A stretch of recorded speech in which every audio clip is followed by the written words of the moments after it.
odeeffannoo amee amanugeetteen eebbii kitaaba xiinxallaa siyaasaa obbo Jawaar Mohammadii guyyaa irraa taasifamuuf ture dheerateera jedhame. Obbo Jawaar Mohammadii eebba kitaaba isaanii akkaan eeggamaa jiru hin gaabbu kaa jedhu Keeniyaa Naayiroobitti guyyaa irraa eebbifamuuf kaa ture sababa namooti hedduun hirmaachuuf gaafataniif yaaddoo nageenyaaf seeftiif jecha guyyaan achi dheerachuu fuula feesbuukii isaanii irratti eeraniiru. Guyyaa eebbaas haalli akka mijateen deebisanii kaa eebbisan ta'uu himaniiru. Case on democracy in India. This was very clear to me. Abiy Ahmed diga sa case on democracy in India. This was very clear to me. Government America failed in also. Malas of the study. Aye, mashallah.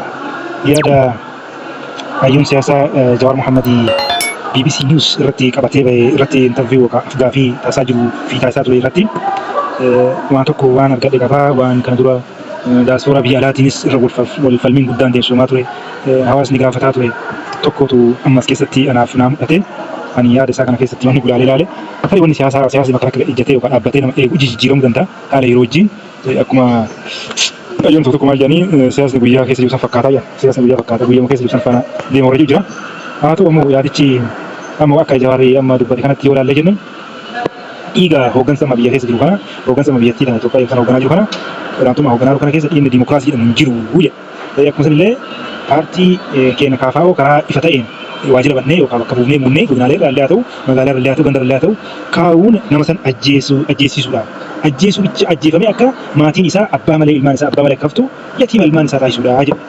Hayyee kanaafuu mootummaa abbaa irree diktaateraa akkamiin karaa siyaasa nagaatiin karaa ammas wanni kana fidee xiinxalla hubadhaa asirratti karaa siyaasa nagaatiin aangoon qabatamu inni siyaasa nagaatii eegala.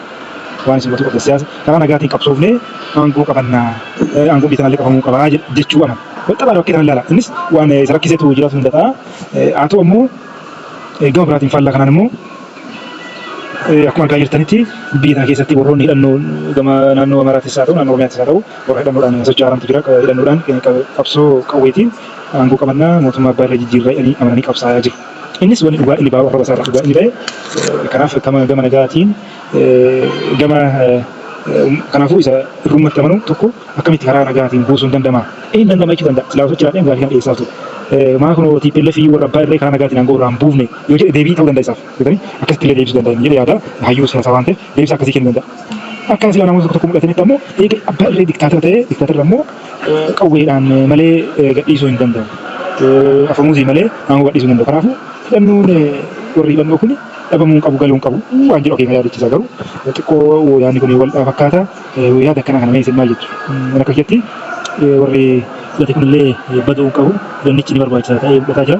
Qabsoon karaa nagaati filannoon karaa nagaan dimookiraasii kan jiraanne egaa sirni mootii bifa haaraan biqilaa ta'e akkamiin sirni mootii aangoo isaa abbaa irraa gara ilmaatti darba malee filannoodhaan darbuu hin danda'u jechuudha. Hin argitanii waan Siiriyaa keessatti mootummaa abbaa irree Bashaar al-Asaadii irratti waan hojjete ilmaan isaa warra isaa irratti gosa isaa irratti saba isaa irratti lammii isaa irratti kana jechuun warra irrummaan akkasii. Kanaaf waan sooreshiin barbaadaa wanni kuni wanni kana maraayyuu rabbiitu jijjiiruu danda'a rabbiin jijjiirraa warra akkasaa ta'e uummata irratti garuu biyyattiin qaala'insa jireenyaatiin dhukkeen isii irraa ka'aa jira duqeetii taartii kana akkasitti ilaalamuu qaba jedha yaadni kiyya kana fakkaata ture yaada biraatii walitti deemna.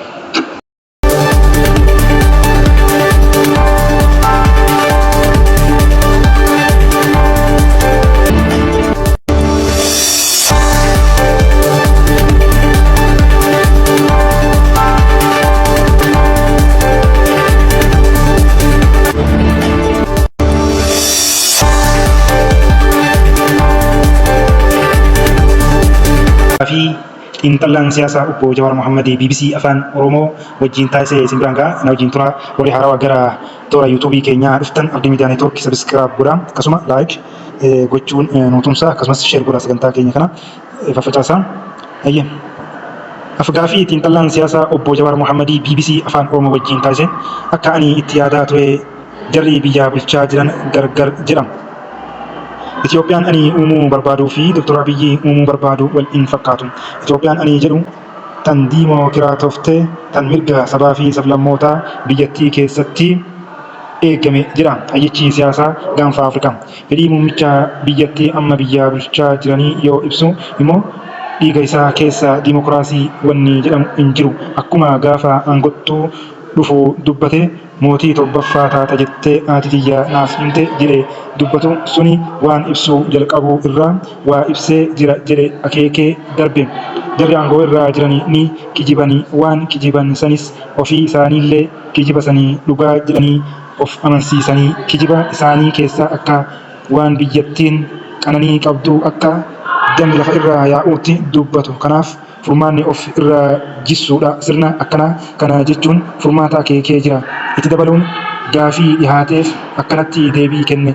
Sochiin uummataa akka duraa inni barbaachisaa gaafii jedhee dhihaateef sirna kamiifuu sochiin uummataa ni barbaachisa jedhee itti dabaluunis nuti Oromoon muuxannoo itti qabna jedha. Ani sirna guututti mancaasutti hin amanu garuu yoo jedhu sirna abbaa irree gateettii irratti baadha jechuu kootii miti. Amma garuu maqaa Oromootiin biyya hoogganaa jiranii diina Oromoo irratti baay'eesaa jiran sababa saboota biyyattii irratti miidhaa waan dalagaa jiraniif ani jarri kun aangoo harkaa kan qaban Oromoo ta'uu isaanii itti amana.